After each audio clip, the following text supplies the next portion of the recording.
बरतानिया जी अहम यूनिवर्सिटियुनि पाकिस्तानी शागिर्दनि जूं दाख़िलाऊं रद्द या महदूद करे छॾियूं आहिनि। बांग्लादेशी शागिर्दनि बाबति बि अहम फ़ैसिलो थियो आहे।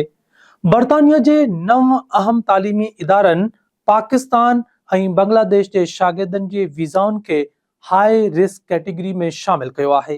हाणे पॉलिसियूं बि वधीक सख़्त कयूं वियूं आहिनि।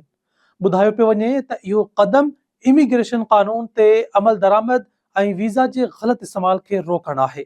यूनिवर्सिटी ऑफ चेस्टर पाकिस्तानी शागिर्दनि जूं दाख़िलाऊं 2026 ताईं मुअत्तल कयूं आहिनि। यूनिवर्सिटी ऑफ लंडन ऐं ॿियनि इदारनि पाकिस्तानी शागिर्दनि जी दाख़िला बंदि करे छॾी आहे।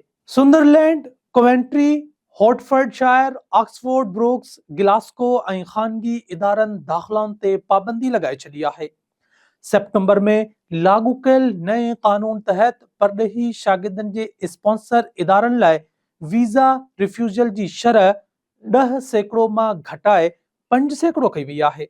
यादि रहे त पाकिस्तान मां लखे शागिर्द बरतानिया जी यूनिवर्सिटियुनि में तालीम हासिल करण लाइ वीज़ा अप्लाई कंदा रहंदा आहिनि। इन पाबंदी या दाख़िलाउनि में घटिताई सां पाकिस्तान ऐं बांग्लादेश जे लखे शागिर्दनि ते असर पवंदो।